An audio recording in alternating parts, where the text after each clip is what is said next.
the foundation, but we're talking about a guy who changed the Cowboys offense when he came to town. A young, dynamic player who could make or break Dallas' future. Pickens. So let's break it down. Do the Cowboys pay up big to keep Pickens in 2026?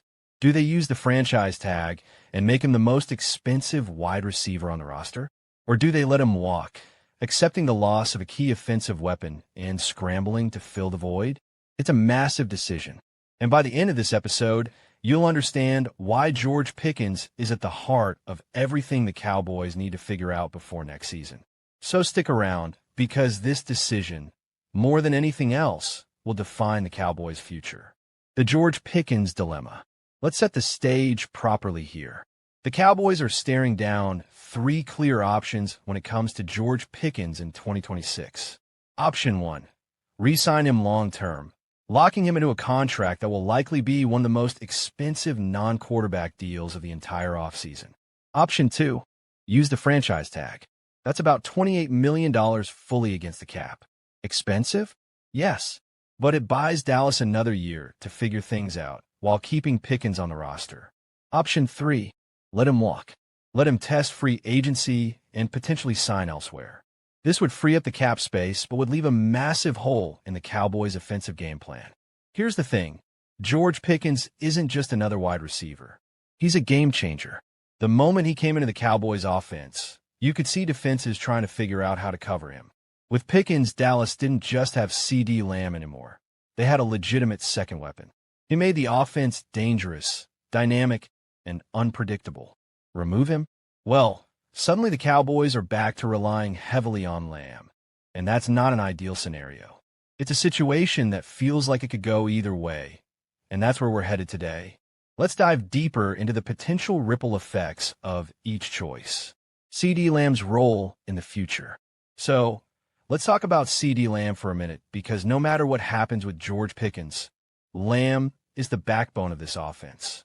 Despite a season that some might consider a bit of a down year, Lamb still managed to pull in 75 catches and 1,077 yards, and he only played in 14 games. Now, the reason for his somewhat lower numbers was clear. Pickens took targets, Jake Ferguson emerged as a red zone threat, and Lamb had to deal with injuries. But here's the thing. If Pickens leaves, Lamb is going to have to carry the entire receiving core, and that's a big ask. He's a capable WR1, but is he going to be able to handle that kind of burden year after year? Co-host. Exactly. And remember, Lamb was constantly drawing double coverage in 2025. With Pickens potentially gone, you're asking Flournoy or a rookie to step up as the number 2 receiver. That's a lot of pressure to put on an improving guy. Right? This is the crossroads the Cowboys face. Can Lamb thrive in a heavy-duty role as the sole top option, or do they need to re-sign Pickens and keep that dynamic duo intact? The pressure is on. Ryan Flournoy, the wild card. Now, let's talk about Ryan Flournoy, the guy who's made some noise this season and could be a huge factor if Pickens leaves. Flournoy started the season on the practice squad, but by the end of the year, he had worked his way past Jalen Tolbert, Jonathan Mingo, and even Cavani Turpin in the depth chart. The guy is clearly building trust in the system and with Dak Prescott. Dallas didn't waste any time locking him into a 2-year deal, so Flournoy's future with the team looks secure for now. But here's the big question. Is he ready to step up as a full-time WR2 if Pickens walks? That's a tough ask. Flournoy showed flashes in 2025, but consistency is the key. The Cowboys are not in a position to give him a full season to figure it out, especially if they want to stay competitive. Cavani Turpin and Jonathan Mingo, the disappointments. Let's switch gears and take a look at 2 players who haven't really lived up to expectations. Cavani Turpin and Jonathan Mingo. Turpin, the former All-Pro returner, was supposed to take on a bigger offensive role in 2025, but he was mostly absent from the offense. His most significant contributions came in the return game, but even there, he was a step behind his usual standard. And then there's the financial question. Turpin carries a $4.7 million cap hit in 2026. If he's not producing on offense or special teams, is he really worth that much? It's something the Cowboys have to weigh very carefully. Then we have Jonathan Mingo, a guy the Cowboys took in the 4th round, hoping he would be a valuable contributor. Well, after a season where he's been passed up by Flournoy on the depth chart, it's looking like Mingo could be a cut casualty. His lack of production and minimal special teams value make him a candidate for release. These two players could be financially expendable and won't likely move the needle for Dallas in 2026. The free agent market. What are the alternatives? So if the Cowboys don't bring Pickens back, what are their options? The free agent market offers some intriguing, but imperfect, choices. Take a look at Alec Pierce, who's shown some potential with Indianapolis, but hasn't quite reached the level of consistency needed for a starting WR2 role. Then there's Wan'Dale Robinson, who's been up and down with the Giants, and Romeo Dew, who's had his flashes in Green Bay, but has been inconsistent. These are younger guys who could be good options, but there's a catch. They're not guaranteed to be the kind of player that Pickens was for Dallas.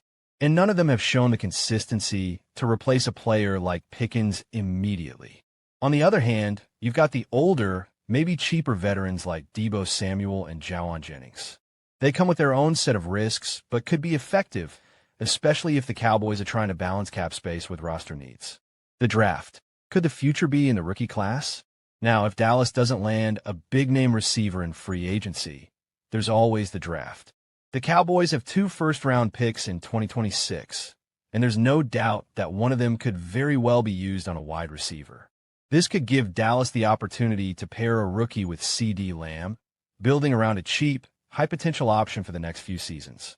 The draft could solve the problem long-term, but there's a big question of whether a rookie receiver can contribute immediately and whether the Cowboys are willing to pass on a defensive upgrade to make this investment. The Dallas Cowboys have officially entered a new phase on defense, and it starts with one decision that quietly set the tone for everything that comes next. Christian Parker is now the defensive coordinator in Dallas, coming over from the Philadelphia Eagles, a franchise that has built its recent success on disciplined structure, physicality, and adaptability. While much of the early attention has been on Parker assembling his coaching staff and installing his philosophies, that phase will pass quickly. Before long, the spotlight will shift to what truly determines whether those ideas can succeed: the roster. Once that transition happens, it becomes impossible to ignore the reality facing the Cowboys. This defense has holes, and not small ones. The most urgent needs are on the defensive side of the ball, and the front office knows it. Fortunately for Dallas, the 2026 NFL Draft offers a rare opportunity. With 2 first-round picks, the Cowboys are positioned to reshape the identity of their defense in a single night, provided they make the right choices. What makes this moment especially fascinating is how well the Cowboys' needs align with the direction Christian Parker is likely to take the defense.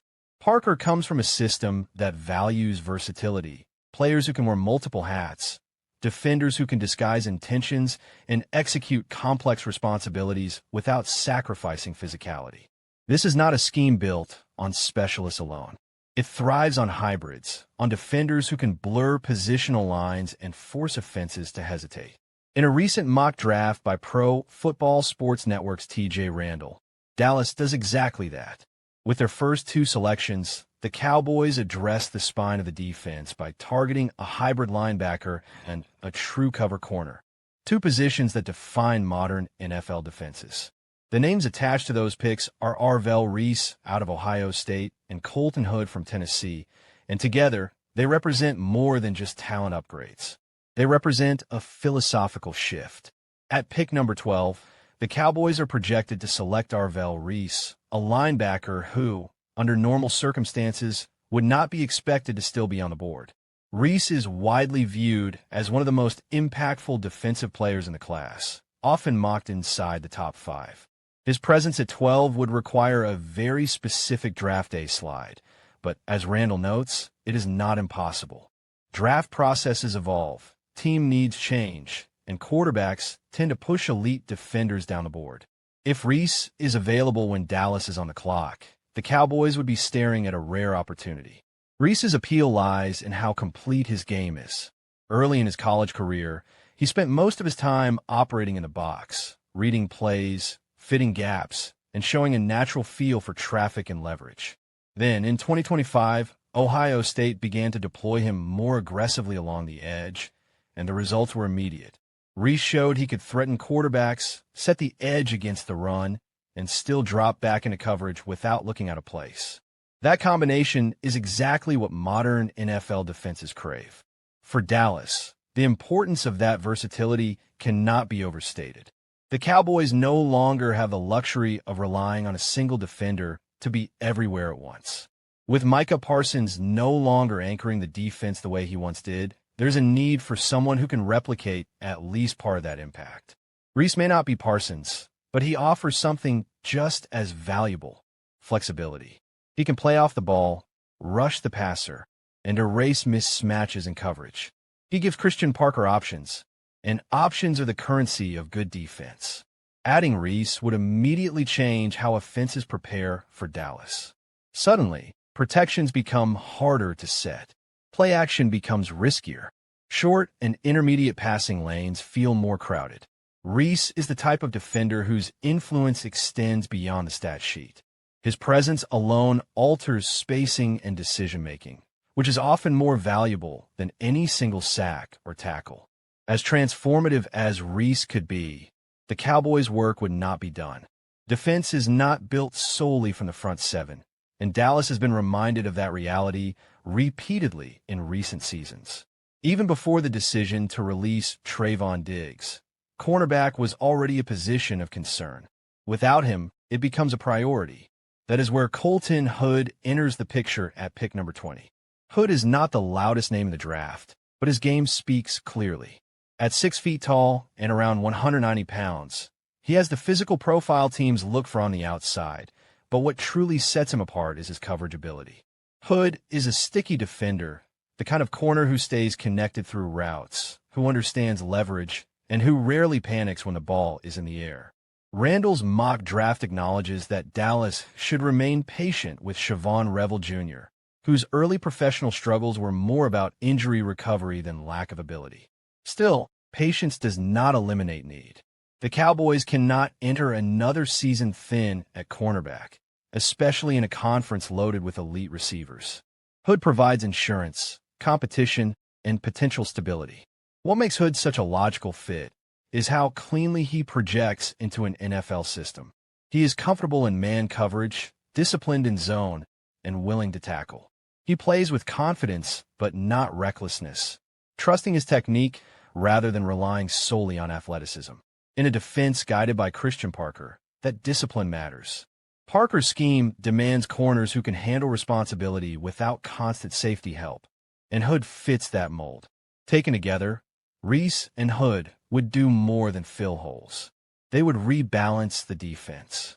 Reese strengthens the middle and the edge simultaneously, while Hood stabilizes the perimeter. Suddenly, Dallas has answers at all three levels. Linebacker speed improves.